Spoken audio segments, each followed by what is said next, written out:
Fala galera, estamos aqui em mais um episódio do Na Casa Tem, com um convidado muito especial, pastor Igor Mascarenhas. É um prazer te ter aqui e hoje a gente vai conhecer um pouco da história do Igor, né? Conhecer um pouco sobre adoção. Isso é para quem tem curiosidade, para quem tem essas dúvidas, né, sobre adoção. Hoje ele vai explicar pouco para a gente aqui sobre esse processo de adoção, né? De ser pai por adoção. Isso é bem interessante. Igor, vamos lá, queria conhecer, que você se apresentasse. Você é o esposo da Daliana, o pai do Lucas Gabriel, da Laura Sofia e do Davi Salomão. É isso? Isso mesmo. Prazer que Ian está aqui. Obrigado pelo convite. Deus abençoe todos que estão nos ouvindo. Quando a gente olha para a nossa história, você vê que nada foi aleatório. Você vê que Deus vem construindo a sua história, né? A palavra diz que tudo coopera para o bem daqueles que amam a Deus, são chamados segundo o seu propósito. Eu nasci em São Luís do Maranhão, mas fui criado no interior do estado, morei em vários lugares, morei no interior do Maranhão, morei no Pará, morei em Manaus, né? Então você já vê aí Deus construindo uma história missionária, né? De alguém que não se apega muito a questões geográficas, que está disposto a mudar. Então, desde pequeno, Deus já vem preparando essa Né? nossa movimentação, né? De estar em vários lugares.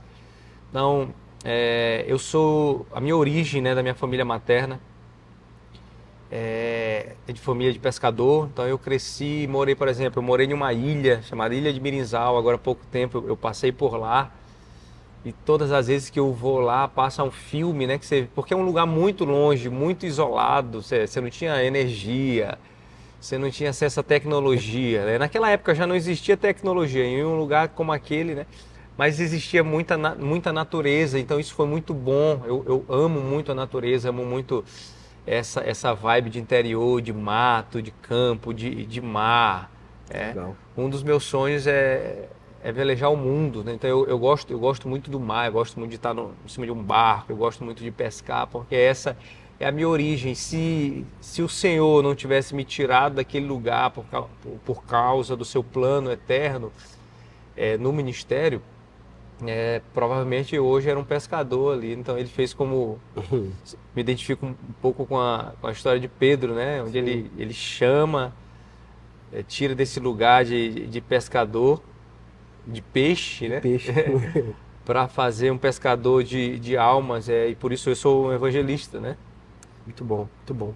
Cheiro de peixe, né? Cheiro de peixe, né? Se duvidar, dá até um pouquinho aqui. Ontem eu passei a tarde cortando peixe. Caramba, cara, que legal, que legal. Tu é esposo da Daliana, né? Isso mesmo. Estamos casados há 11 anos. Fizemos agora, no mês de julho, 11 anos. Muito bom, muito bom. E assim, Correção. Fizemos agora no mês de junho, Olha aí. 11 anos. Porque Olha eu sei aí. que ela vai me cobrar em casa. Isso, Júlio? É muito bom, assim, a ideia aqui desse podcast é trazer um pouco dessa, tanto curiosidade, né, de quem é o Igor, quem são os pastores aqui da casa, mas trazer essas origens, né, isso, as raízes, né, e é muito bom passar por esse panorama da tua vida, né, porque é coisa assim, que as pessoas às vezes não sabem, né, a origem, né, veem só no púlpito ou numa rede social. E Todo mundo tem uma história. tem uma história. E é interessante a gente ter esse entendimento de origem, porque a tua origem, ela fala muito também sobre o teu destino. Certa vez, quando Jesus é questionado sobre o testemunho dele, porque Jesus falava dele próprio, né, como filho de Deus, como sendo o Cristo, e algumas pessoas começaram a questionar a veracidade do testemunho de Jesus, e eles disseram assim, o testemunho dele não é verdadeiro, porque ele fala dele mesmo. Aí Jesus põe um ponto, não, tem uma diferença. Eu falo de mim porque eu sei de onde eu vim, e sei para onde eu estou indo. Então, Jesus tinha plena convicção do seu senso de origem, por isso ele tinha noção do senso de propósito. Uau. Então, se você não conhece a sua origem, se você não sabe das suas raízes, você vai ter dificuldade de entender o seu propósito. Então, você que quer saber o seu propósito, você precisa olhar para a sua origem. Porque a maneira como você foi gerado, a maneira como você foi criado, como você cresceu, é uma preparação de Deus para o cumprimento do propósito. Muito bom, muito bom. E assim, toda vez que você vai, né, volta nas suas origens, você descobre sempre algo novo, né? Sempre traz uma perspectiva nova, né? Exatamente. Tu acabou de vir de lá, né? E com certeza tu viu coisas que você não tinha visto, né?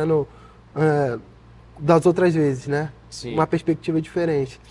E assim, tem muitas dúvidas, né? Falando sobre adoção, né? Tem muitas dúvidas que a gente tem, que eu tenho, né?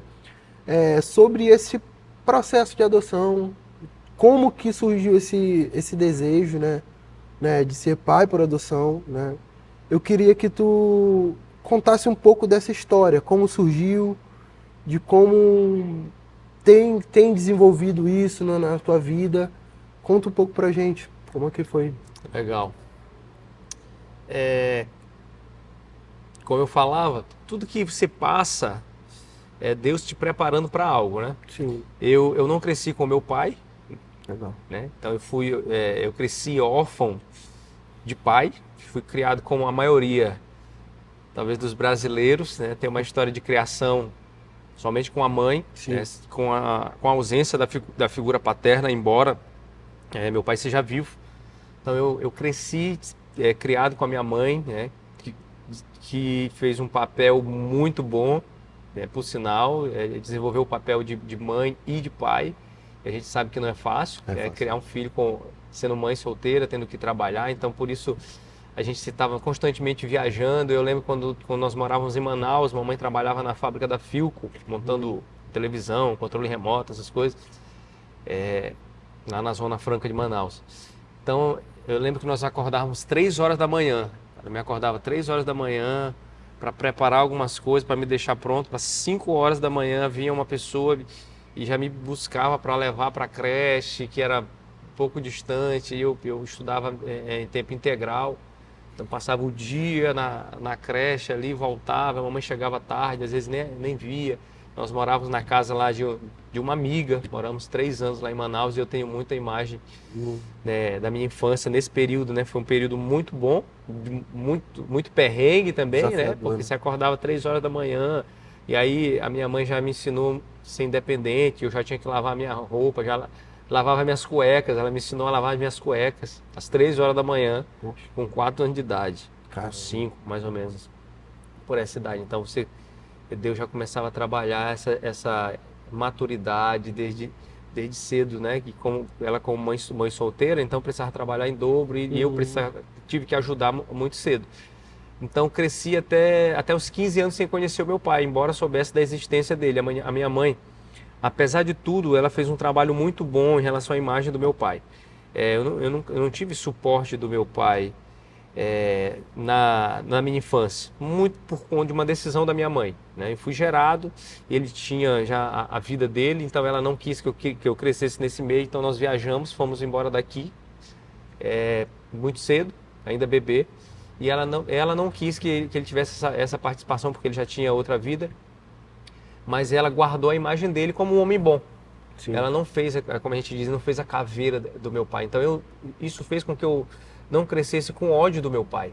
Então isso amenizou muitos traumas que vêm por conta da ausência. Então eu sempre tive ele como... Eu tenho um pai que está em algum lugar. Uma referência distante. E um dia eu vou conhecer. Então eu conheci meu pai com 15 anos, quando eu voltei para São Luís do Maranhão, eu voltei para São Luís no ano de 2000, para continuar os estudos, para fazer o ensino médio, porque lá onde nós morávamos não tinha, só tinha até o ensino fundamental. Então quando as crianças chegavam no ensino médio, geralmente tinham que vir para a capital do estado, né? Aí foi quando eu vim para cá, e aí eu despertei o desejo de conhecer o meu pai, e aí consegui o contato dele, fui muito bem recebido, depois conheci os meus irmãos, hoje Nós somos muito ligados, tem irmãos que congregam aqui conosco, tenho o respeito da minha família. Então olha como é que Deus faz. Deus pega um órfão, né, transforma ele em pai por adoção, né, e faz desse cara o pastor dessa família onde um dia ele foi ausente. A história de alguma maneira me tirou desse convívio com a minha família paterna, mas hoje eu tenho admiração, tenho respeito, tenho amor e amo demais o meu pai e os meus irmãos. É interessante a gente estava batendo um papo aqui antes, né? E você explicasse um pouco sobre essa nomenclatura, né? As nomenclaturas que dão, né? Você falou aqui sobre pai por adoção, né? Filho adotivo, filho por adoção. Me explica um pouco sobre isso, né? A gente como a gente estava conversando antes, a gente ainda tem muitos vícios, né? Muitos preconceitos. Como é que a gente pode, assim, de uma maneira bem didática, né? Aprender isso, né? De maneira prática. Legal. É interessante a gente entender que nós fomos ensinados errado a respeito de adoção. Por que nós temos uma resistência para falar sobre adoção? Por que nós temos uma resistência em sermos filhos por adoção? E isso vai implicar no nosso relacionamento com Deus. A gente vai entender isso lá na frente. A gente precisa primeiro entender isso, que nós fomos ensinados de maneira errada a respeito do que é adoção. Tanto que, se alguém hoje descobre que foi adotado pelo seu pai, o que acontece? O filho entra em crise, quer sair de casa, quer se revoltar. Então as novelas ensinaram isso. Por quê? Porque, na verdade, o que existiu no passado ou ao longo da história não foram adoções. É alguém que pegou alguém para criar. Então, a gente tem muito caso de famílias que pegava a meninazinha lá do interior, que queria estudar na cidade, e trazia para casa. E aí ela virava a doméstica, e em contrapartida essa família criava essa menina como criou seus filhos. Então ela cresce, depois vai ter a vida dela, vai embora, ou não reconhece aquilo que supostamente foram feito por ela, e essa família questiona. Eu já conheci várias famílias que questionam isso. É uma realidade. E elas falam assim, essa menina é ingrata, eu criei ela como eu criei os meus filhos, mas ela não precisava ser criada como você criou os seus filhos, ela tinha que ser criada como uma filha. Se criar alguém como você criou o filho, você está separando ela da família, você não está incluindo ela na filiação.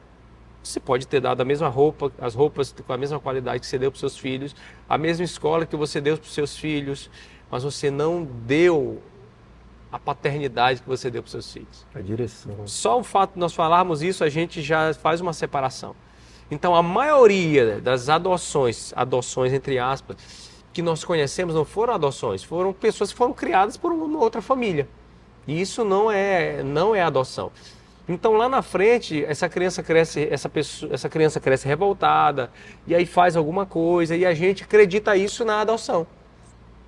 Ou é comum as pessoas dizerem assim, fulano de tal se transformou em uma pessoa de mau caráter, um marginal, e aí, porque ele foi filho por adoção. Não tem nada a ver. Porque a adoção, ela não gera pessoas revoltadas. Porque ela não gera pessoas que estão à margem da sociedade. As pessoas que estão à margem da sociedade não são frutos de ser adotado. Porque a gente tem pessoas que estão à margem da sociedade, na marginalidade, no crime, que são filhos biológicos que cresceram com um pai ou uma mãe presente. Então, se ele se tornou alguém lá na frente, que é o marginal para a sociedade, vamos colocar assim, que é alguém que não deu certo nos nossos padrões, a gente não pode acreditar isso na adoção, porque isso é comum tanto para um quanto para o outro. Se você pegar, a maioria das pessoas que estão aí no sistema prisional não são adotadas. Tem uma figura de um pai, tem a figura de uma mãe, então uma coisa não tem a ver com a outra. Então a primeira coisa que a gente precisa pontuar é essa. Nós somos ensinados a respeito da adoção. E a adoção para nós foi colocado como uma caridade, né? E como uma maldição. Nós não fomos apresentados à adoção como uma bênção. E a adoção é uma bênção. Primeiro, porque nós fomos ensinados errado. Nós separamos o filho biológico do filho por adoção. Pela maneira que falamos, e é sobre isso que nós falamos aqui, né? Nós falamos, eles são teus filhos adotivos. Não, eles não são meus filhos adotivos, eles são meus filhos. Porque a gente não fala assim do filho que é biológico. Esse aqui é teu filho biológico? Quando você pergunta para alguém que tem criança. Você pergunta assim, são teus filhos? Ponto. Você não diz assim, são teus filhos, mas são biológicos? Sim. Ou são por adoção? Não, porque filho é filho. E uma vez filho, sempre filho. O que pode diferenciar é a via pela qual esse filho chegou na sua vida. É o útero que Deus usou para gerar esse filho. E o filho biológico, ele usou o seu próprio útero. E o filho por adoção. Essa nomenclatura a gente precisa entender. Eles não são filhos adotivos, porque o filho adotivo coloca ele com uma eterna condição de filho adotivo. E não traz ele para essa condição de filho permanente. Ele é meu filho por adoção, porque ele veio pela via da adoção. Assim como nós viemos para a família de Deus pela via da adoção, pelo Espírito que nos adota, os meus 3 filhos vieram para a nossa casa pela via da adoção. Ele não usou o nosso útero, ele usou a adoção. E por isso a adoção é uma bênção. Então, se o filho por adoção ele for menos filho do que aquele que é filho biológico, naturalmente falando, então nós somos menos filhos de Deus, porque somos filhos por adoção. E isso não é verdade. A Bíblia diz que nós somos herdeiros, co-herdeiros com Jesus. Ou seja, nós temos o mesmo direito da eternidade, o mesmo direito de usufruir do Pai. E olha o que fala aqui no livro de João, no capítulo 1, para mim esse texto aqui é um clássico. Diz assim, contudo, João capítulo 1, verso 12, diz assim, contudo, aos que o receberam, aos que receberam Jesus como seu Senhor, como seu Salvador, aos que creram no seu nome, olha o que vai acontecer com essas pessoas. Ele deu-lhes o direito de se tornarem filhos por adoção. Então, Jesus nos deu o direito. Sabe o que é direito? Direito é algo que é seu. O direito é algo que não pode ser tirado de você. É seu. Então, não muda. Então, por causa de Jesus, nós recebemos o direito de nos tornarmos filhos de Deus. E o que diz aqui, Romanos, no capítulo 8, no verso 15. Pois vocês não receberam um espírito que os escravize para novamente temerem, mas receberam o Espírito que os torna filhos. Adotivos? Não, filhos por adoção. A versão NVI traz isso com muita clareza. Muito bom. Né? Filhos por adoção. É filho. Se veio por adoção, se veio pelo útero, da maneira biológica, é um detalhe. Mas filho é filho. Os meus filhos são meus filhos. Independente se eu gerar amanhã um filho a partir do ventre da minha esposa, eles vão ser irmãos do mesmo nível, filhos da mesma maneira, né? A diferença é a via que Deus usou eles para chegarem até a mim. Então esse texto deixa claro que nós recebemos um Espírito que nos torna filhos por adoção, por meio do qual clamamos Abba, Pai. Então foi isso que Deus fez conosco. Deus nos tornou filhos, Ele não faz distinção, né? Nós somos, colocou na mesma mesa com Jesus, herdeiros e co-herdeiros em Cristo, e por causa disso nós estamos aqui. Então é interessante nós entendermos isso. A adoção, ela é uma bênção. Ela é uma bênção na minha vida, porque me tornei pai por adoção. É uma bênção na vida daquelas 3 crianças que estão lá em casa hoje. Eu não sei quanto tempo esse episódio vai ficar no ar, mas pode ser que daqui a um tempo, né, você quando ouvir isso aqui, aquelas 3 já sejam 4, já sejam 5, né? A minha esposa deseja mais, né? Nós estamos trabalhando nesse projeto ainda. Muito bom. Muito bom. Entendendo, porque também é muito novo para mim, hoje é muito novo para nós. Nós temos Explica um pouco como começou isso. Nós temos o nosso filho mais velho, que chegou no ano de 2000, né? Quantos anos ele tem? Hoje, Ele tinha na época? na época, ele tinha 4 anos, né? Hoje tem 8, agora no próximo mês de agosto, ele faz 9. Aí está 4 anos conosco. E aí há 2 anos chegaram 2, né? Então a gente meio que pulou um processo, né? Você vai, naturalmente, você tem o primeiro, depois tem o segundo, aí já aplica algumas coisas que aprendeu com o primeiro. O terceiro, o pessoal fala que se cria, porque você já tem experiência, já sabe que sobrevive, que vive, né? Mas a gente pulou de 1 para 2, então foi muito assim, um turbilhão de muita coisa, a gente teve que aprender. Aí veio a nossa filha. Mas também tu aprendeu muito com eles, né? Tem certeza. aprendido, né? A gente mais aprende do que ensina com os filhos. Primeiro, quando você se torna pai, uma das experiências que eu tive quando eu me tornei pai, uma grande experiência que eu tive com Deus me falando assim, agora eu estou trazendo você para a minha perspectiva. Porque até então, quando você é só filho, você olha pai, né? Mas você não tem noção da responsabilidade que o pai carrega. Você não tem noção do amor que o pai carrega. Você sabe que ele é seu pai e aí você usufrui disso. Chega, sobe no colo, come, pede comida. Ele tem que fazer o que precisa fazer para você. Mas quando você se torna pai, aí você é levado para um nível de responsabilidade, para um nível de um amor que você não conhecia. Uhum. Então, quando você se torna pai, você começa a ter noção do amor de Deus. A perspectiva de muda, Deus. né? Do que é o amor de Deus. Que até então a gente se emociona, a gente fala, porque Deus amou o mundo de tal maneira que deu o seu único filho. E isso é poético, isso é bom de se falar, de se ouvir, mas você só tem noção. Uma pequena noção do amor de Deus quando você se torna pai. E aí você vai ver o que é o sentimento de dar a vida por alguém. Porque até então nós não temos essa noção. Do que é que você dá a vida por alguém. Então você olha para você que é pai, tem certeza. Assim, você olha para o seu filho, cara, se fosse preciso, eu dou a vida por essa criança. Se for preciso, nós já damos a nossa vida da maneira que vivemos, trabalhando para ele. Primeiro que as prioridades mudam, né? Enquanto você só você, né, o casal, você vive a sua vida, você pensa nas coisas da casa, você pensa em viajar com a sua esposa, você pensa em você, de curtir. Mas quando chegam os filhos, muda a prioridade. A prioridade não é mais somente você, é a casa, são os filhos. Então tudo que você faz, você pensa nele. Você vai para um restaurante, você pensa, será que tem parquinho? Você vai fazer uma viagem, você pensa, será que vai ser bom para os meus filhos? Primeiro, Deus usa a paternidade para trabalhar o nosso egoísmo. Não é mais eu, agora é nosso. O pai nosso nos ensina isso. O pai é nosso.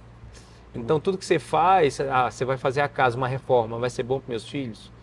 Eu fiz uma reforma agora recente, eu puxei um telhado na frente de casa, assim, pensando neles. Tudo é pensando neles. Pensando neles. Poxa, as crianças vão estar de férias, vai chegar período chuvoso, eles vão ficar só em casa, tem que ter um espaçozinho para eles brincarem, para correr. Então tudo começa a girar em torno dos filhos, para o benefício dele. Isso somente um coração de um pai entende. Então, o primeiro conceito que eu queria deixar é esse, né?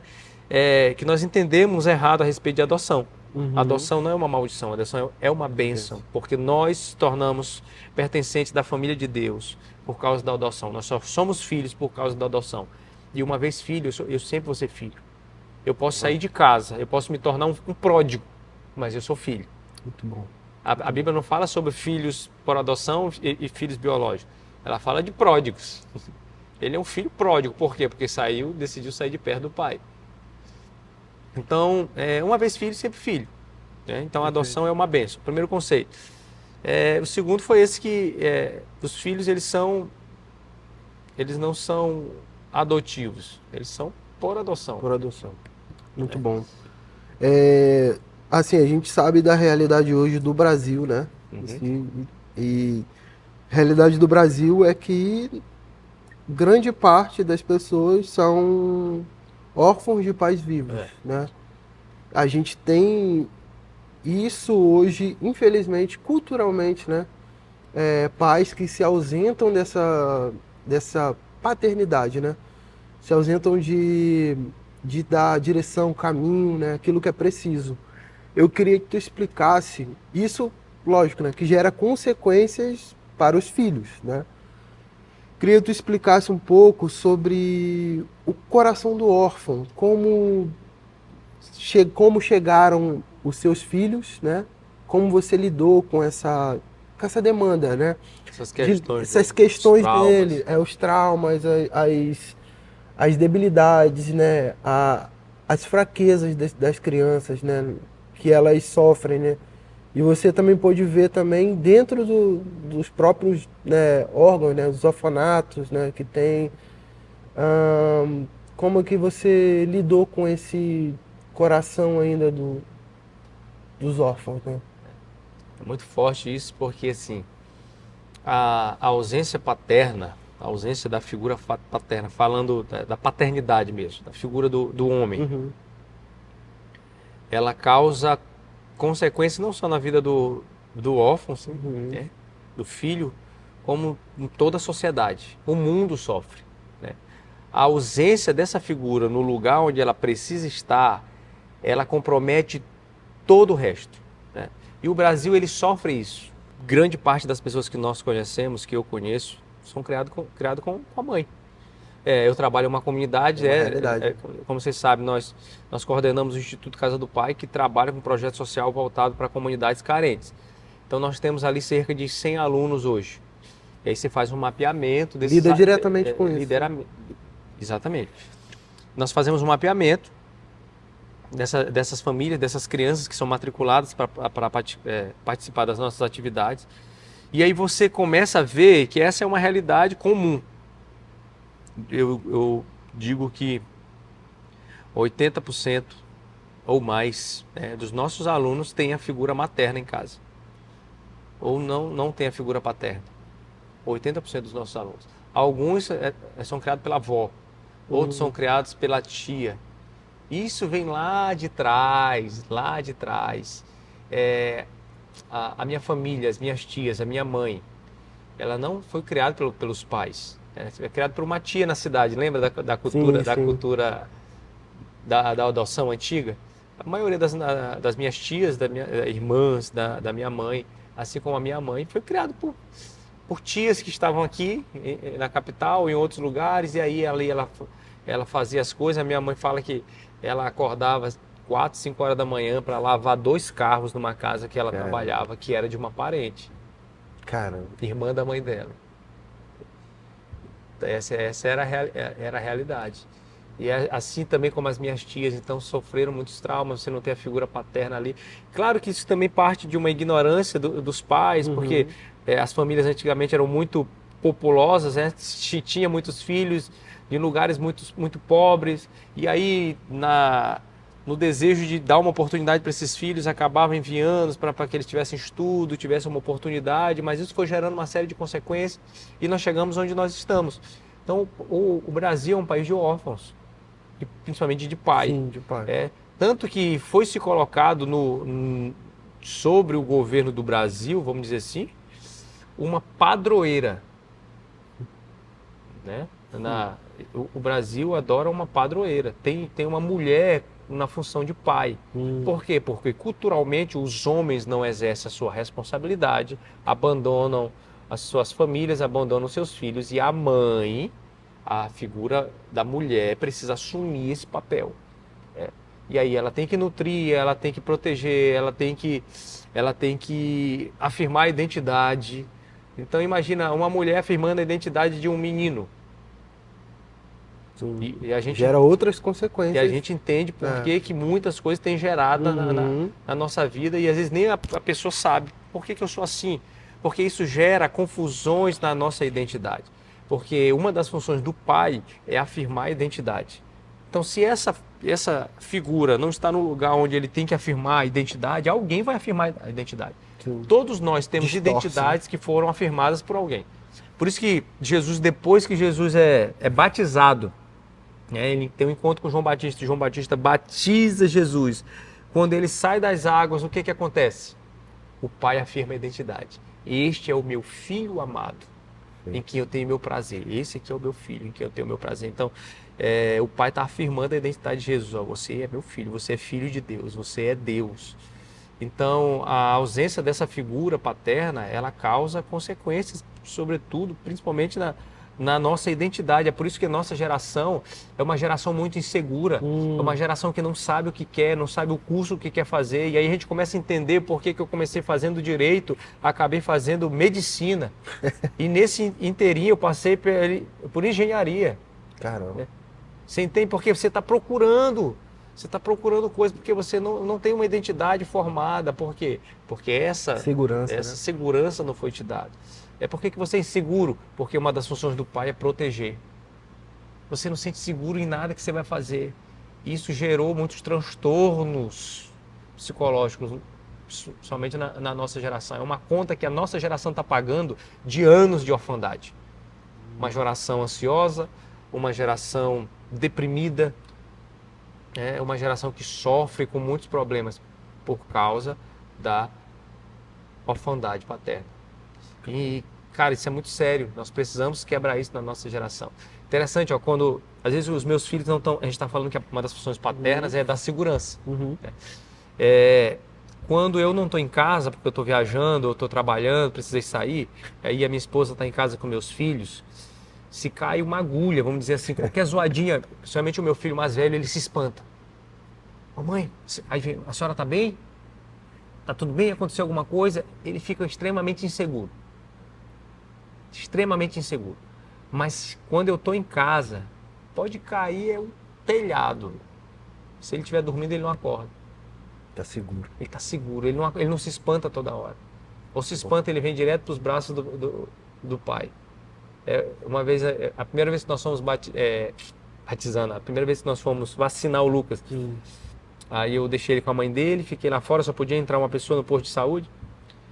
E aí a minha esposa Dalena estava com ele, aí ele disse: mamãe, queria te pedir uma coisa.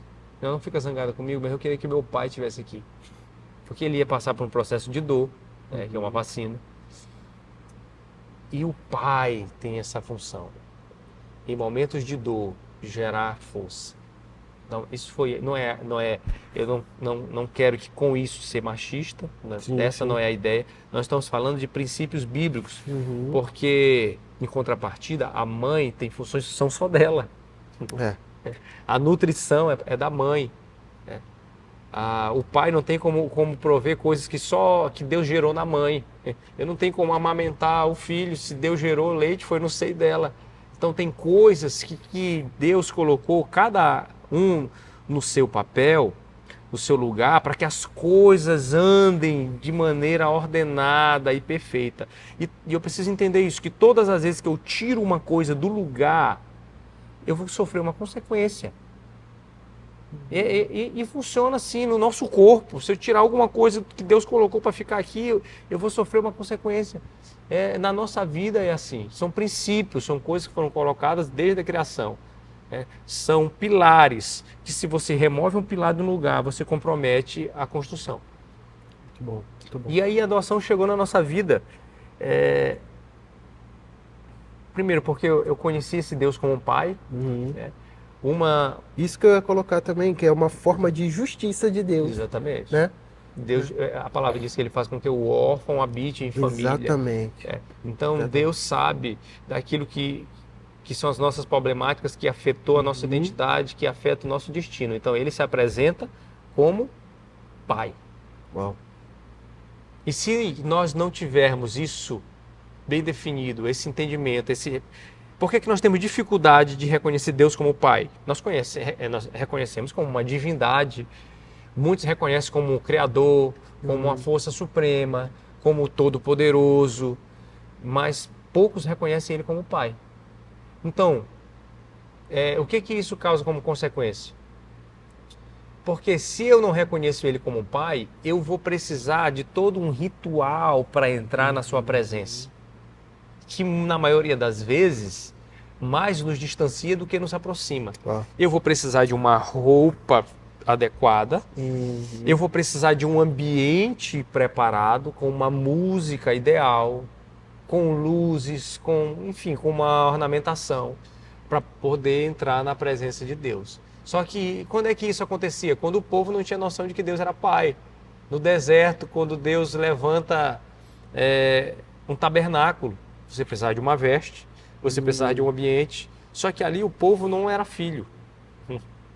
O povo estava saindo de um lugar de escravidão para adorar a Deus, mas eles não reconheciam Deus ali como Pai. Jesus inaugura esse novo tempo. E agora o véu do templo é rasgado. Né? E agora eu posso entrar de qualquer maneira. Acesso livre. E isso escandaliza muitas pessoas. Né? Você pode entrar de qualquer maneira, mas sabendo que ele não vai deixar você viver da maneira que você quer. Porque assim como ele nos dá o direito de sermos filhos, eu preciso entender que todo direito ele vem acompanhado de deveres. Não existe direito sem dever. Então, ele te dá o direito de ser filho de Deus, e isso não vai mudar. É teu. Só que a partir do momento que o meu filho entra na minha casa, ele se torna participante de tudo que é meu, ele começa a ter deveres. E aí eu começo a ensinar como ele precisa viver. Né? Então, para que eu me torne filho e receba esse direito, eu preciso me submeter aos deveres também de filho. Né? Então, quando eu comecei a reconhecer Deus como Pai, eu entendi o que era a adoção. E eu comecei a me achegar à presença dele. Por quê? Porque é meu pai. Os meus filhos, você sabe, o pessoal que é da casa aqui sabe, principalmente o Davizinho. Ele não pede permissão para subir aqui, mesmo quando eu estou pregando no culto de domingo, seja de conferência ou que for com a igreja cheia. Se ele sentir vontade, ele sobe aqui nesse púlpito, vem e às vezes ainda puxa o microfone da minha mão. Ele não quer saber se você vai gostar, se está sendo filmado, se eu podia ou não podia. Por quê? Porque ele é filho. Uau. Em casa, ele não pede para abrir a geladeira. Por quê? Porque ele é filho. Ele não precisa colocar uma roupa para você chegar a mim. Se eu estiver sentado, ele chega e sobe no meu colo, me beija. Porque essa é a relação que Deus deseja conosco. É uma relação de liberdade, uma relação de intimidade, uma relação de proximidade. E se eu não entendo Deus como Pai, se eu não reconheço Ele como Pai, se eu não entendo a adoção, se eu não entrei na adoção, me tornei filho, eu vou colocar limites entre essa relação. E aí eu vou colocar uma roupa, eu vou precisar de um ambiente, eu vou precisar de uma música. Dificulta o acesso. Dificulta o acesso. E o que Deus quer é que nós tenhamos todos, tenham acesso a Ele. Através de Jesus. E nele nós somos curados, nele nós somos libertos, nele nós somos perdoados, nele nós somos salvos. Então quando eu entendi isso mudou a minha vida. E Deus gerou no meu coração isso, porque assim, porque Deus gosta de pegar as coisas loucas para confundir as sábias, né? Ele pega um órfão, né? Colocou em nós dificuldade para gerar de maneira biológica.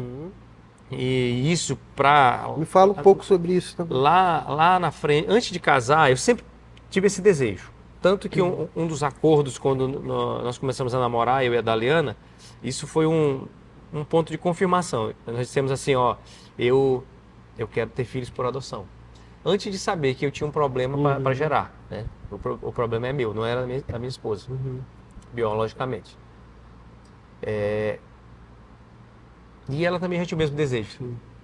Esse processo foi muito difícil quando você recebeu a notícia? A princípio sim, porque eu ainda não entendia a bênção da adoção. Né?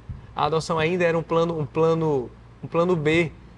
E Deus começou a desconstruir isso, porque embora nós tivéssemos desejo de ser pais por adoção, qual era o nosso plano? O plano do homem, né? O plano de carreira, ó, a gente casa, fica aí 2 anos curtindo, começa a tentar engravidar. E aí depois que o nosso filho nascer, a gente vai e adota um irmãozinho para ele. Você vê como é que é o preconceito, a ignorância daquilo que foi colocado ao longo da história. Nós não queríamos um filho. Nós íamos um irmão para o nosso filho biológico no nosso plano. Né? E muita gente assim. Muita gente quer... Nesse nosso processo de adoção, tem um curso que você faz, tinha gente que queria um filho para ser um companheiro na velhice. Você não queria um filho, você quer um cuidador na sua velhice. Pessoas falavam isso, eu quero alguém porque eu não quero morrer só. Mas você não tem garantia nenhuma de que na sua velhice os filhos vão estar com você. Eles podem ser enviados, eles podem viajar, eles vão ter a vida deles. Não é garantia. Então as motivações eram erradas e a nossa também era errada. Então a gente queria ter o filho biológico e depois adotar um irmão. Eu não queria um filho, eu queria um irmão para o meu filho. Você vê como Muda, né? como muda toda a perspectiva? E aí nós descobrimos a dificuldade, passamos pelo luto, todo mundo precisa passar por esse luto. Se você tem essa dificuldade Fez algumas... de gerar biologicamente, você precisa passar por esse luto. Tu chegou a fazer algum tratamento específico, alguma coisa assim na época? Para tentar gerar? Pra tentar gerar. Eu fiz Buscou ajuda, né? Eu fiz uma cirurgia, eu tinha um problema, descobri que eu tinha um problema chamado varicocele. E aí que dificulta na formação dos espermas. E aí a gente fiz a cirurgia, fiz um tratamento e aí eu vi que não melhorou. Né? Sim. Continuamos tentando. É porque tem essa ideia, né? Que vou buscar todos os recursos, tudo aquilo para poder... Chegamos a pensar, inclusive, na inseminação, né? Que é caríssima. Nós passamos por um tempo muito, muito difícil.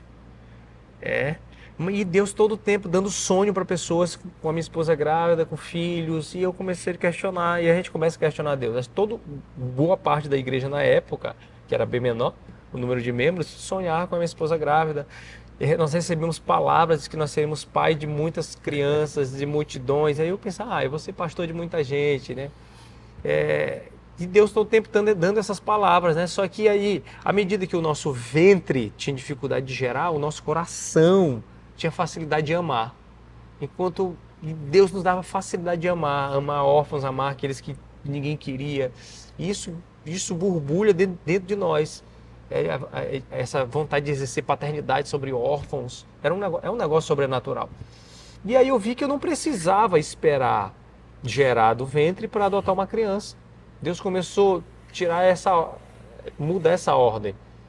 E o Senhor começou a falar conosco: enquanto mais tempo vocês esperam, mais tempo uma criança sofre no abrigo.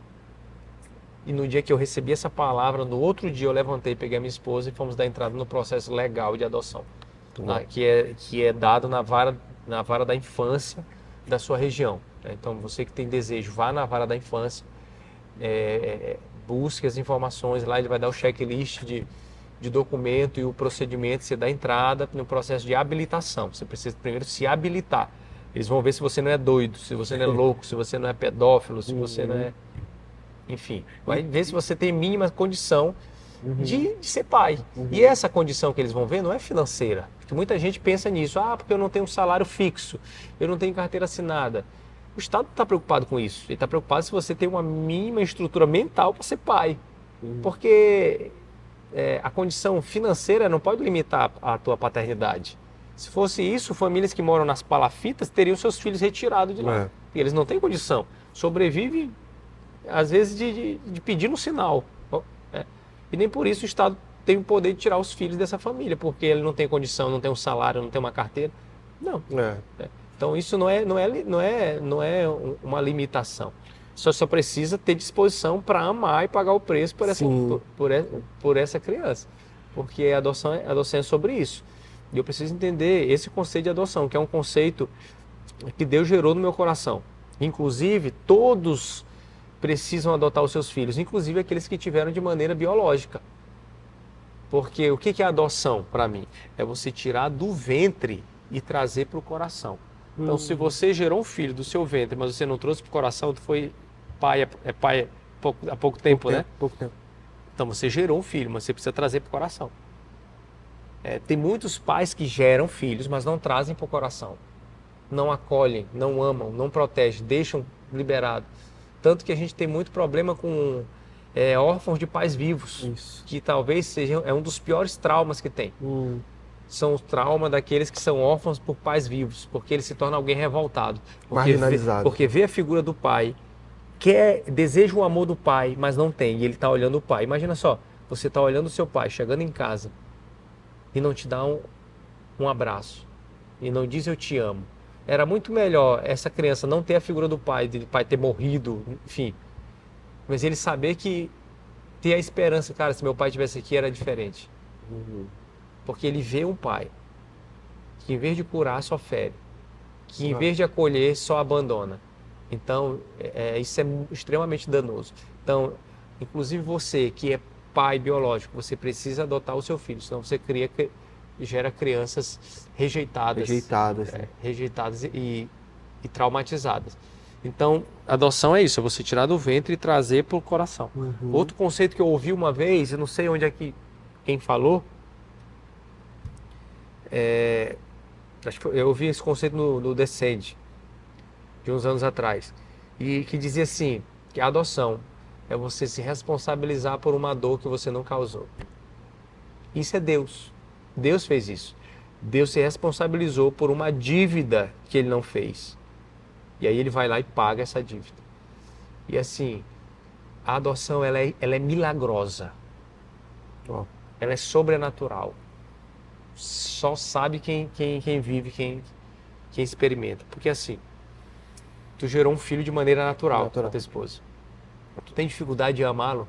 De amá-la? Não. Porque é natural. Você ama, aquele amor que dói, gente, eu amo que dói. Eu amo que doa a minha vida. Porque é natural. Os animais são assim. Se você pegar uma galinha, quando ela choca os seus pintinhos, chega perto desses pintinhos para te ver, ela protege com todas as forças. E Jesus até usa desse exemplo, né? Eu quis fazer com vocês como a galinha faz com os pintinhos. Eu quis proteger vocês, para vocês não quiserem. Porque os animais, eles amam. O cachorro, quando dá a cria dele, ele ama, ele lambe, ele limpa, ele cuida. Os animais selvagens, por mais selvagens que sejam, amam, porque é natural, o instinto é natural, você amar alguém que você gerou. Agora, você amar na mesma proporção alguém que você não gerou, é milagre. É milagre. E é o amor que eu sinto pelos meus filhos, que eu não gerei de maneira biológica, mas gerei no coração. Gerei anos os meus filhos no coração, no joelho, junto com a minha esposa, em lágrimas, em amor, com saudade. Cara, meu filho está em algum lugar, Jesus, como será que ele está? Será que alguém está cuidando bem dele? Eu ia perguntar sobre isso. Será que passa muita coisa na cabeça de um pai por adoção, porque ele está gerando no coração e você não sabe o tempo. Você precisa saber lidar com isso, com essa ansiedade, onde é que ele está? E aí eu colocava na mão de Deus, será que estão cuidando bem dele? Será que ele está doente? Será que ele está saudável? Jesus, livra ele dos abusos, livra ele dos traumas. Eu sei que ele está em algum lugar me esperando. E eu, atrás pela ignorância, atrasei esse processo. E aí, quando chegou o primeiro, que foi o Luquinhas, a gente entendeu que já era para ele estar em casa há muito tempo e Deus separou ele para nós. Porque nesse processo de adoção, ele foi apresentado a uma outra família que o rejeitou. Por quê? Porque ele era nosso. Só que isso gerou um trauma nele. Porque no processo de adoção, assim, você primeiro se habilita. Uma vez que você é habilitado, você vai para a fila de adoção. Aí traça o perfil do seu filho e aí vai chegando lá. A nossa numeração era 80 e pouco. E aí vai, até chega a sua vez. Aí o Estado te liga. Tem uma criança aqui disponível no perfil que você traçou, você quer dar continuidade ao processo, aí você dá ok. Você dá ok, conhece a história, vê a foto, aí vão fazer um processo de apresentação no abrigo. Aí você começa a ir para o abrigo, que é o estágio de convivência. Tu já tem esse contato. Aí que você começa a ter o contato com a criança. Você vai visitar todo dia. Você visita, começa a brincar. É uma apresentação. Alguém que nunca te viu, alguém que você nunca viu, e você vai começar a construir um vínculo. Tem gente que entra em crise nesse processo. Porque você chega, você é alguém que você nunca viu, você não ama ainda essa pessoa. É natural também. Tem gente que entra... Eu já amava muito antes do meu filho. Então cada um tem um processo. Assim como quem tem um filho de maneira biológica, tem mães que têm, pais que têm, e rejeitam. Meu Deus, eu não vou dar conta. Tem aí as depressões pós-parto, não vou conseguir. O amor vai nascendo. Tem outros que já nascem amando fervorosamente. Então, ali nós já amávamos os meus filhos, mas eu conheci pessoas que quando chegaram nesse estágio, não sentia sentimento nenhum. E entraram em crise. A minha esposa, ela acompanha algumas mulheres assim, ela disse, é natural, você vai construir. O amor, ele é uma decisão, ele é uma construção, e ele é gerado e ele nasce. Aí quando ele nasce, meu amigo, ele não morre. É o que fala a Bíblia. O amor não morre, ele não passa. Então, aí nós começamos esse estágio de convivência. Conhecer o nosso filho, aí já tinha criado um vínculo, aí a equipe lá, psicossocial do abrigo, começa a avaliar como é que é essa questão do vínculo. Quando vincula totalmente, quando a criança já vê aquele casal como a sua família, como a figura paterna, materna, enfim, vinculou, e ele começa a sofrer com saudade, chorar, perde o apetite, adoece, está na hora de ir para casa, porque aquele não é mais o lugar dele. Isso é impressionante. O nosso filho começou, foram 6 dias de estágio de convivência. Ele começou a ficar sem apetite. Ele começou a dar febre. Caramba. E isso acontece quando eu viajo hoje. Quem trabalha viajando sabe disso. Primeira vez que eu disse pro meu filho que eu ia passar o dia fora, ele teve uma crise de vômito na madrugada. E ele estava saudável. Depois foi só isso. Porque eu ia viajar. Outra vez que eu me ausentei, quando eu saí, ele ficou com febre. Os pastores aqui que viajam muito, é muito comum. É um elo. A criança está o ano todo saudável. Você viaja, ela adoece. Porque aí é coisa de Deus. É o amor sobrenatural. E aí ele começou a dar febre, ter dificuldade para dormir, ter dificuldade para comer, coisa que ele não apresentava antes. E aí ele disse, tá na hora de ir para casa. E o nosso estágio, ele teve uma particularidade que dificultou o processo. Porque o nosso filho veio para casa no meio da pandemia, abril de 2020. E aqui em São Luís tinha sido decretado lockdown. Ou seja, você não podia sair de casa. Você não podia sair para comprar, você não precisa... Caramba. As lojas todas fechadas, então você não podia entrar no abrigo. Mas também foi gerada uma estratégia de proteger as crianças do abrigo. Então, como começa esse estágio de convivência? Então, a equipe lá teve a brilhante ideia da gente fazer por vídeo chamada. Aí a tecnologia entrou como uma benção. E aí você olhava, eu tenho aqui eu tenho gravado, a gente pode, enquanto eu falo aqui, eu posso botar para vocês olharem um pouquinho de como foi isso. E aí o nosso filho, ele não falava, ele travava. Até um dia que ele começou a ficar agressivo. Porque imagina só, você é apresentado a um pai virtual. Ele começou a ficar agressivo. Não quero, não sei o quê. E aí nós tivemos a revelação lá em casa, junto com a minha esposa. Olha, ele está sofrendo porque ele precisa de algo palpável. Ele acha que é virtual.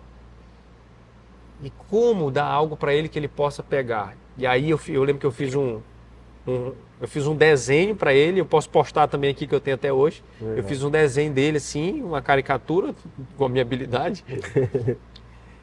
E tiramos uma foto, eu e minha esposa.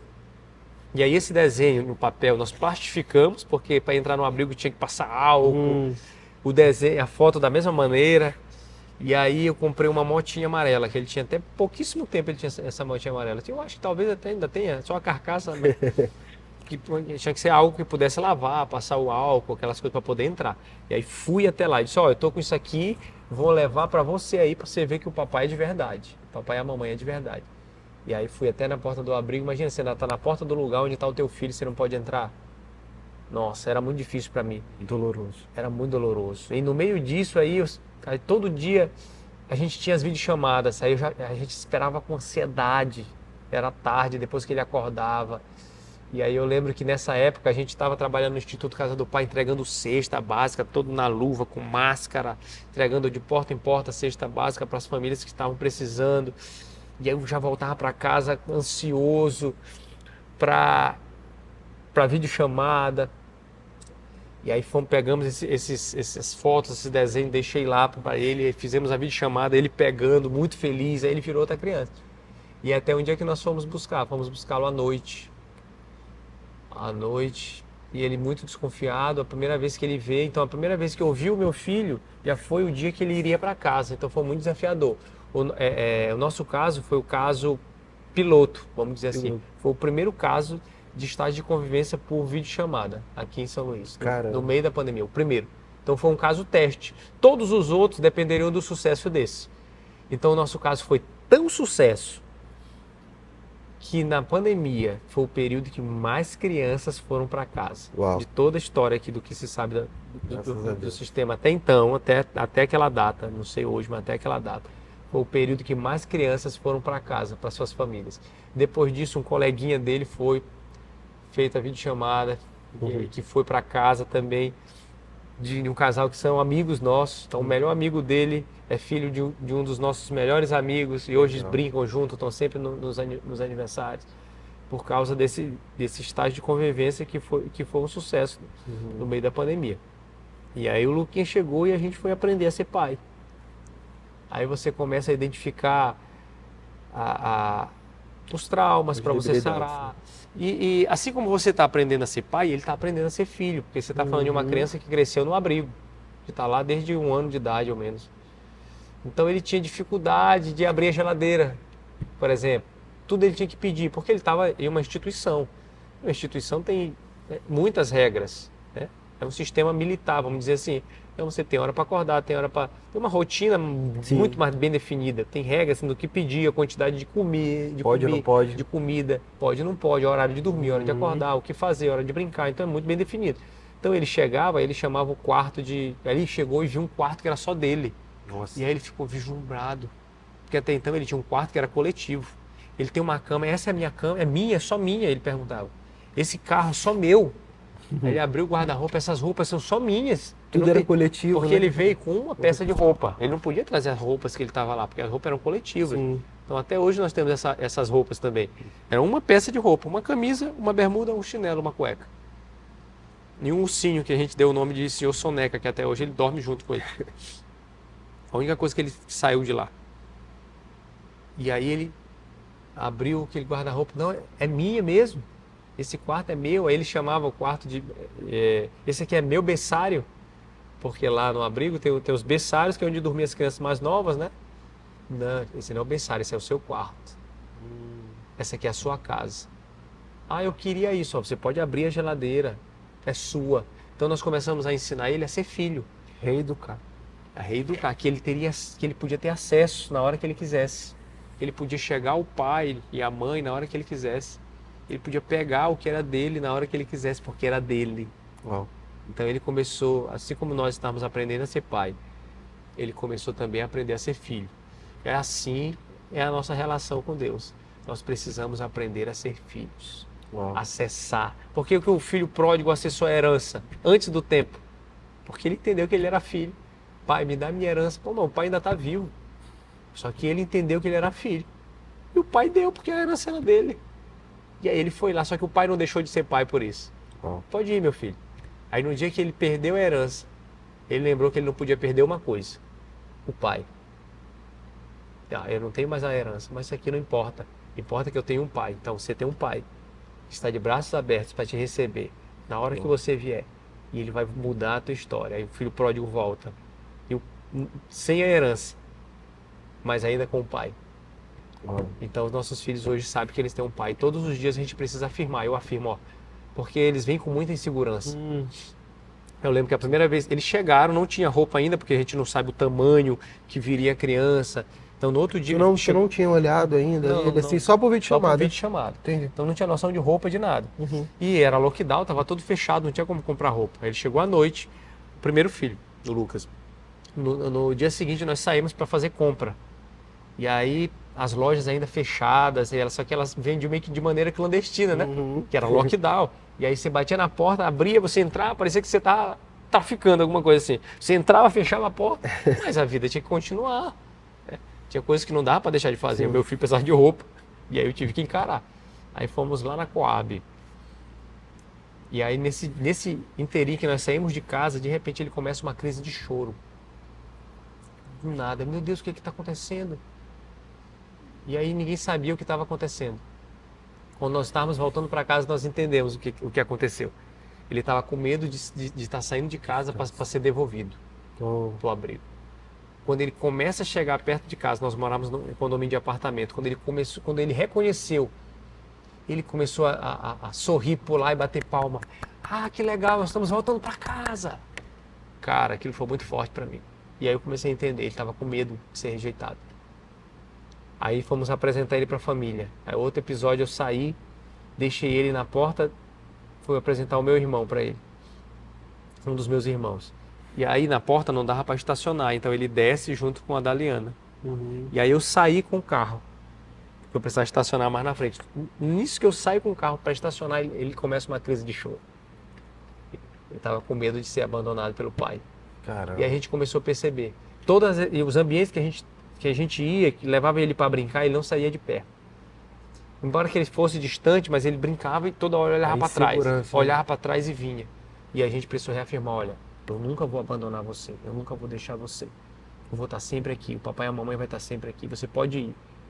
Então ele não ia para casa de ninguém sem a nossa presença. Hoje ele já vai, hoje eu já consigo viajar e ele sabe que eu vou voltar. Hoje ele vai para casa dos amigos, ele vai para a escola sabendo que o pai dele vai buscar, que a mãe dele vai buscar. Por quê? Porque ele entendeu agora, ele é filho e que o pai e a mãe nunca vão abandonar. Reconfigurou, né, o coração. Reconfigurou. E assim foi com os outros dois que chegaram também depois, nossos filhos mais recentes. O processo foi o mesmo, assim, ou teve... O mesmo. Esse já foi diferente com relação ao virtual, não precisou o virtual. Eles são irmãos, né? São irmãos consanguíneos, que não podia ser separado. E é interessante que quando nos ligaram, quando nós nos habilitamos para adoção, nós nos habilitamos para 2 crianças. Você coloca lá, eu quero até grupo de até 2 irmãos. E aí veio só um. Veio só o Lucas. Não significa que vai vir irmãos.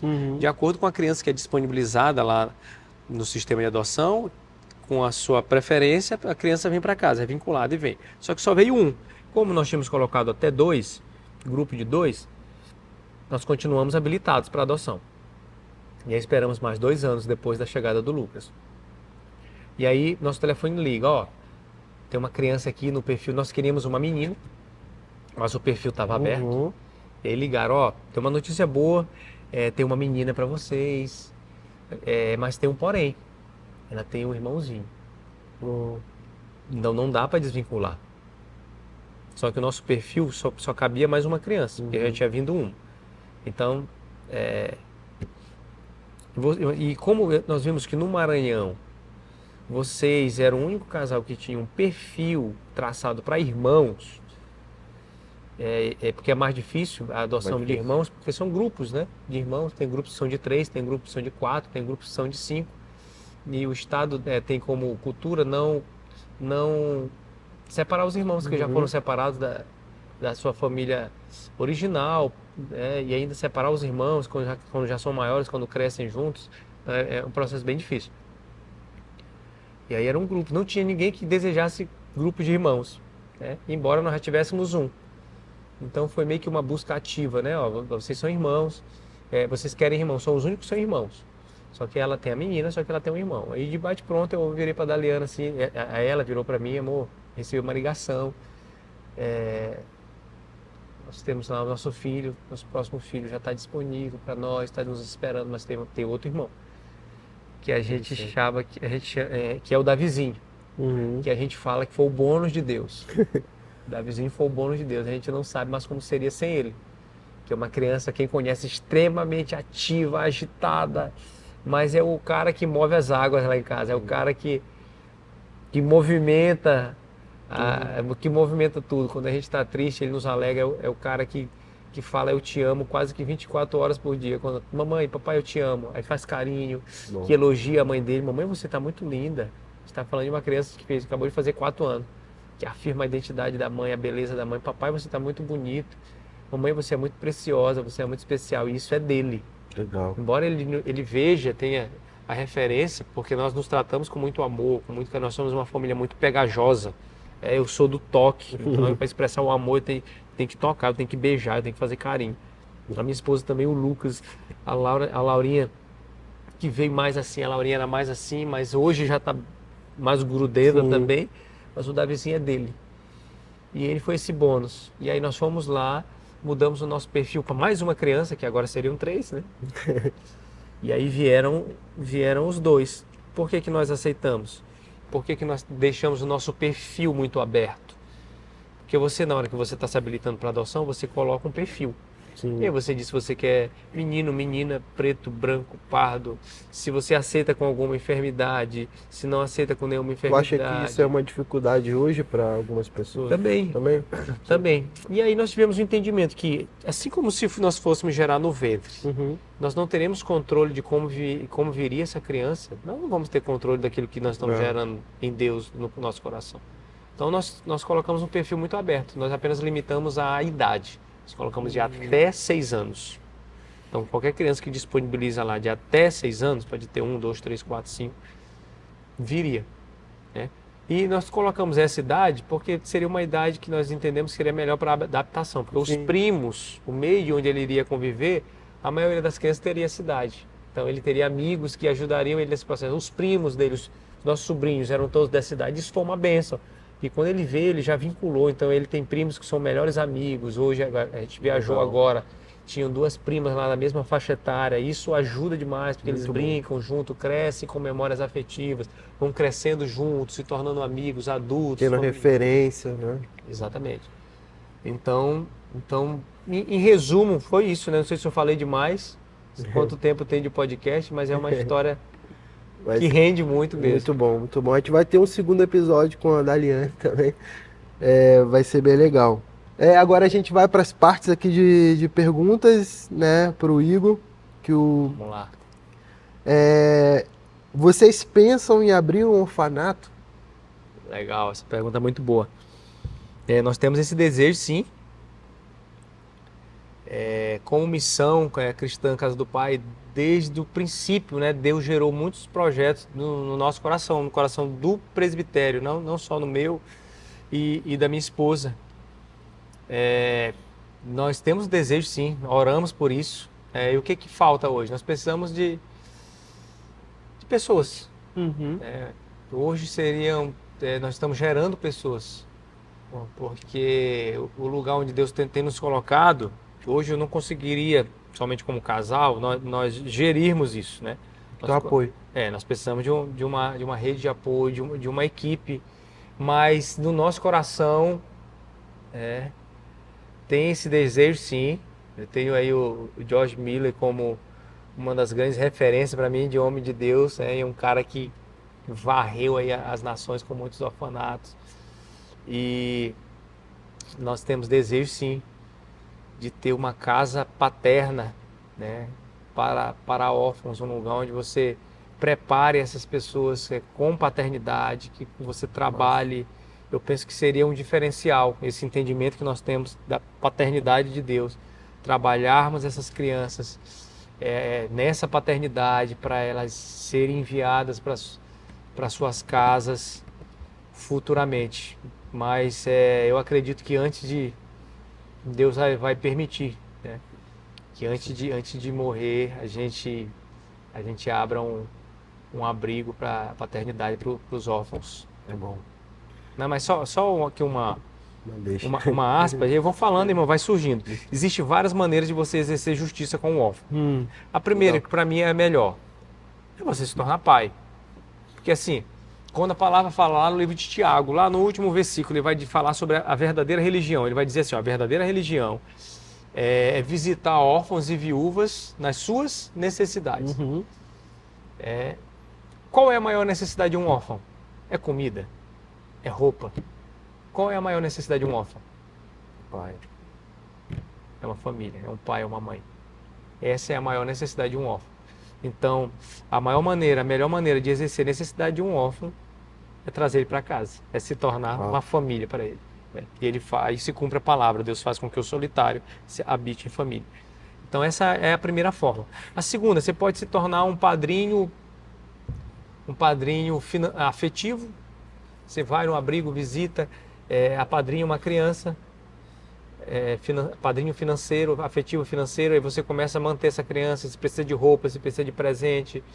Você, em determinado momento do vínculo, você consegue levar ela para casa, para o aniversário, para ir para o shopping. Cada abrigo tem a sua norma lá, mas é possível você fazer isso, né? Você ajudar essa criança nesse processo, embora que você julgue que não tenha condição de levar para casa, de adotar, mas você pode se tornar esse padrinho, financeiro, afetivo. Outra forma é você se tornar uma família acolhedora. Você habilita a sua família para ser uma família abrigo. Legal. Vamos dizer assim, que seria, esse vai ser o meu próximo passo. Eu vou habilitar minha casa para sermos uma família acolhedora. Enquanto eu estava na fila de adoção, eu não poderia fazer, né? Mas agora nós não estamos mais na fila. não estamos mais habilitados para adotar, mas nós podemos habilitar a família, a casa, para ser uma família acolhedora. O que é essa família acolhedora? Quando a criança é retirada do ambiente onde ela vivia, da sua família original, por que ela é retirada? O conselho tutelar vai lá e tira aquela criança. Porque ela foi abandonada, porque ela foi abusada, porque ela está sendo maltratada, violentada. Enfim, são vários os cenários, que fazem com que o conselho tutelar precise tirar uma família. E quando o conselho precisa tirar essa criança dessa família, é por bem dessa criança. Legal. Então, em vez de ir para um abrigo, ela pode ir para uma família acolhedora. Então, não é para uma instituição, ela continua numa casa. E isso ajuda na questão dos traumas, Porque ela está numa família, ela está num ambiente familiar, um ambiente onde nós somos gerados para viver. Não em uma instituição, em uma escola, um quartel. Eu estou falando isso sim, não é que os abrigos são quartéis, é para você ter porque é uma instituição onde tem regra, você levanta, você come, você brinca. Por mais que as instituições, eu conheço instituições muito sérias que tentam deixar esse processo mais leve, mas é uma instituição, não é uma casa. Então a sua família pode ser esse lugar de passagem, esse lugar onde quando a família é retirada da casa, não significa que ela que ela vai para adoção, não. O Estado tira a criança daquele ambiente hostil para proteger a criança. Nada melhor do que ela estar protegida em uma família. E aí o Estado vai trabalhar com essa família biológica, original, para reinserir essa criança nessa família. Ela só desvincula dessa família em último caso, quando ela já o Estado tentou de todas as formas. Então, se a mãe, o pai são usuários, o Estado vai tentar restaurar o pai. Então manda para uma comunidade terapêutica, para um tratamento. Ou fala com os avós para receber essa criança, ou fala com o tio, algum parente longe para pegar a guarda dessa criança, mas para que ela continue naquele mesmo vínculo, daquele seio familiar. Usado todas essas esferas, não conseguiu, ele desvincula. Aquela criança deixa de fazer parte daquela família. Perde aquela certidão. E aí sim ele vai para a fila de adoção e encontrar uma nova família. Então eu acho que foi isso, né? Muito bom mesmo. Tem uma outra aqui. Tem muitas perguntas aqui que você já respondeu, mas eu achei essa aqui bem interessante. O que é preciso para adotar uma criança? Já tinha falado. Uma palavra do Senhor ou entendimento, né? Você precisa ter uma palavra ou ter só o entendimento para poder adotar? Sim, quando você tem uma palavra, você já entendeu. Quando você tem uma palavra, você já entendeu. Claro que nem todo mundo vai adotar. Porque tem questões dentro de você que precisam ser tratadas. Tem coisas que talvez você não suporte num processo de adoção.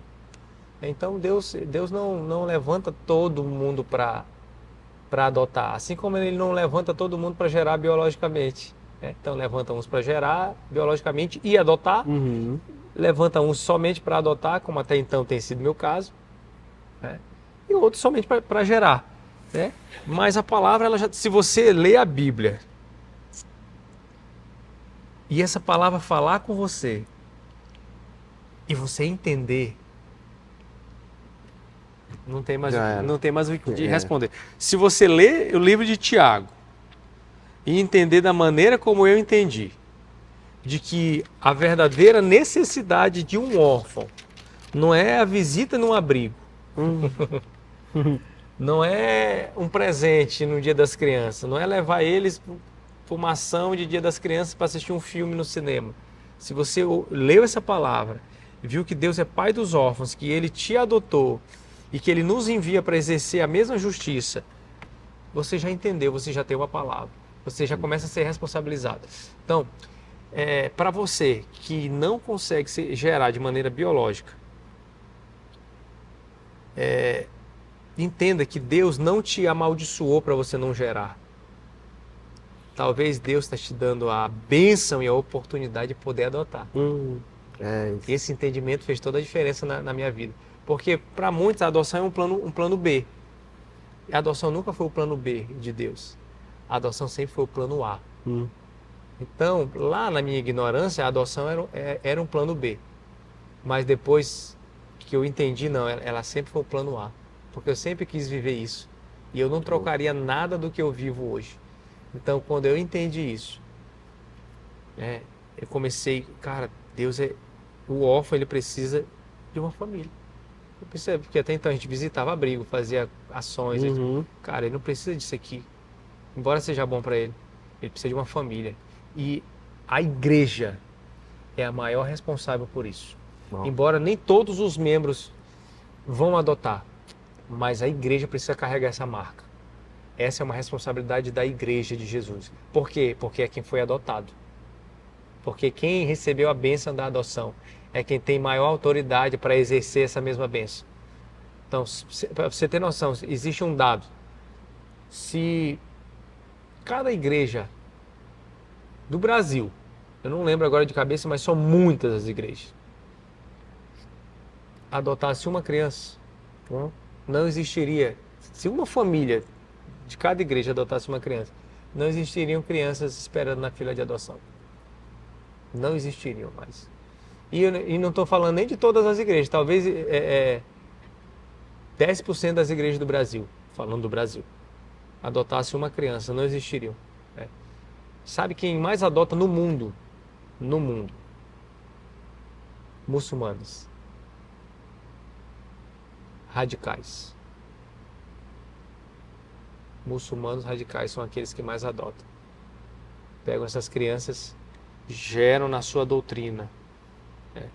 E aí, meu amigo, as crianças vão crer naquilo que eles cresceram sendo ensinados. E eles não exercem a adoção de maneira que querem um filho porque querem amar. Não, eles exercem a adoção de maneira que eles querem povoar a terra com a sua religião, com a sua doutrina, de maneira doutrinária. Essa é a maneira. Segundo classe que adotam muito também, casais homossexuais adotam muito. E a igreja precisa se envolver com essa causa.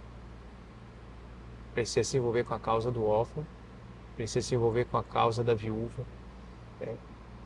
E essa é a maneira que nós encontramos. Graças a Deus aqui na nossa igreja nós temos casais habilitados, temos pessoas que estão na fila de adoção, que logo, logo receberão a sua bênção também. Mas é isso. Respondi? Respondeu. Aqui tem outras perguntas, mas eu quero finalizar com uma última aqui, para a gente não estender muito. Existem pessoas que foram chamadas especificamente para adoção? Eu creio que sim. Eu creio que sim. Deus coloca algo diferente dentro de nós. Eu fui chamado para isso. Eu fui chamado. Você tem autoridade para falar.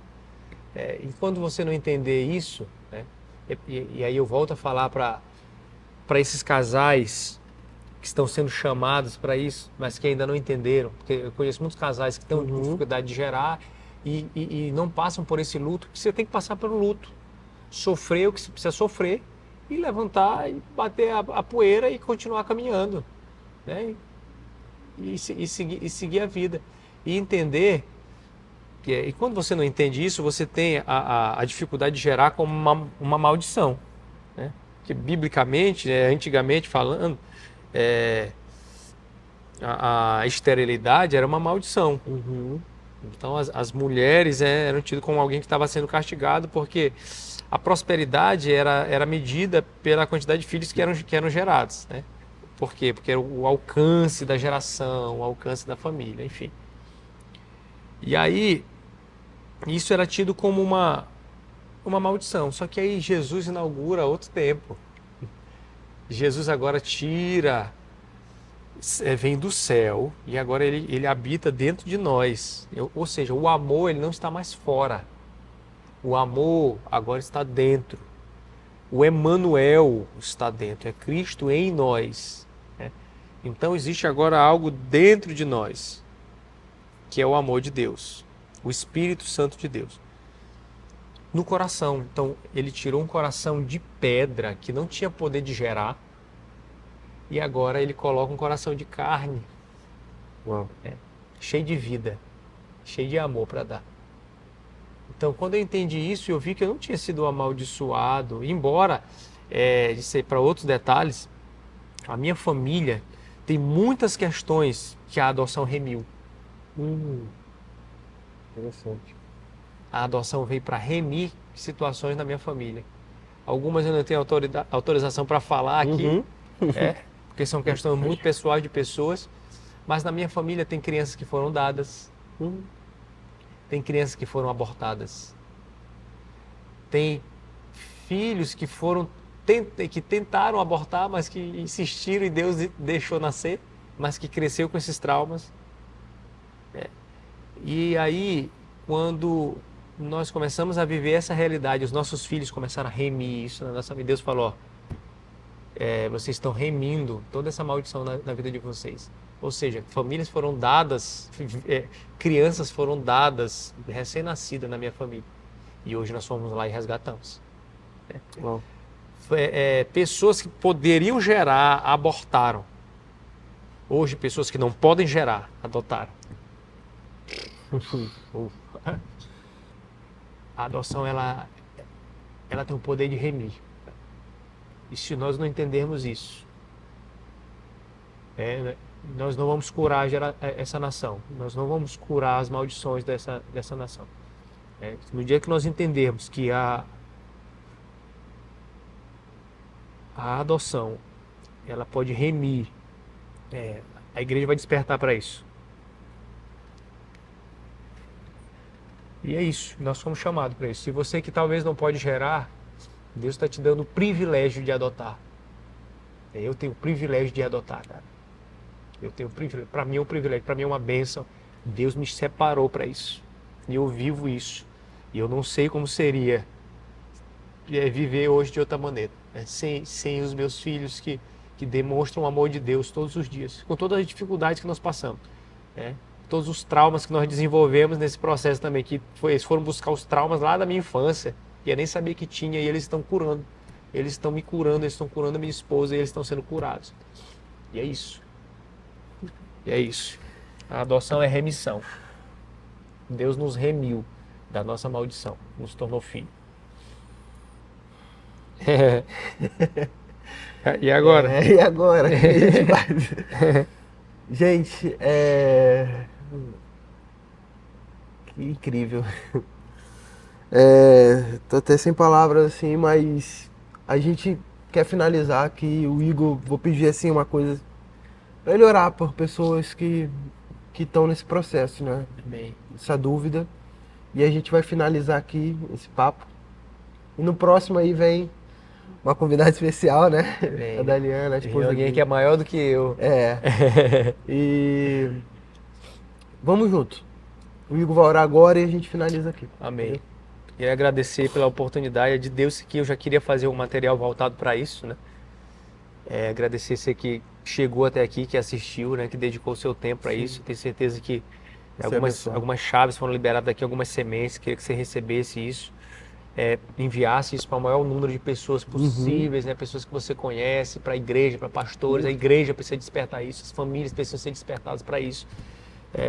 Eu quero orar por você que deseja isso, porque muita gente deseja, mas não se despertou para isso. Muita gente chega para mim e diz, eu queria isso, eu desejo, já falei com a minha esposa, só que você precisa tomar uma atitude, porque assim como eu, lá atrás, quanto mais tempo você demora a entrar nesse processo de adoção, mais tempo uma criança passa num abrigo longe da sua família. Então o tempo é hoje. Você entendeu? Urgente. Esse é o tempo. A criança, ela tem urgência. O filho, ele tem urgência de ter um pai e de ter uma mãe. Amém? Amém. Vamos orar? Senhor Jesus, eu quero aqui louvar o teu nome e agradecer por tudo que o Senhor fez, que é por causa do Senhor que hoje nós somos parte da família de Deus. Por causa do teu Espírito, né, que hoje nós clamamos Abba, nós nos tornamos filho do Abba, do nosso paizinho. Eu quero orar aqui especificamente por pessoas, Jesus, que o Senhor secou o ventre, mas floriu o coração. Aqueles que talvez não podem gerar de maneira natural, mas que o Senhor chamou para gerarem de maneira sobrenatural. A partir do coração, a partir de um coração que ama aqueles, mesmo que não tenham gerado. Aquele coração, assim como o teu, que se responsabiliza por uma dor que não causou, que está disposto a pagar um preço que não foi ele quem fez, a pagar uma dívida que não foi ele quem fez. Quero orar por essas pessoas, Jesus, para que o Senhor desperte, para que o Senhor levante homens e mulheres, famílias separadas para lutar a causa do órfão, Jesus, para serem pais por excelência, Jesus. Em nome de Jesus, Senhor, desperta a tua igreja para a causa do órfão, porque o Senhor é pai dos órfãos. Desperta, Jesus, aquelas pessoas que têm dificuldade de gerar, para que eles entendam que eles têm a graça de poder adotar. Em nome de Jesus. E aqueles que estão na fila, já habilitados, na fila de adoção, Senhor, traz paz para os seus corações, para que eles continuem aguardando. Tira toda a ansiedade. Eu sei como esse processo é difícil, Pai. Continua guardando os seus filhos que já existem, que já estão em algum lugar. Continua protegendo, livrando dos traumas, dos abusos, Senhor. Preparando essas crianças para que elas venham para casa, Senhor. Em nome de Jesus, Pai. Em nome de Jesus. Obrigado pela oportunidade de falar sobre esse tema que está dentro do teu coração. Obrigado pela oportunidade de eu e a minha esposa sermos chamados para sermos pais por adoção, Pai. Muito obrigado. Amém. Amém. Glória a Deus. É isso. Deixe seu like aí, compartilha. E vamos juntos até o próximo episódio. Valeu, gente. Valeu, galera. Deus abençoe. Bora.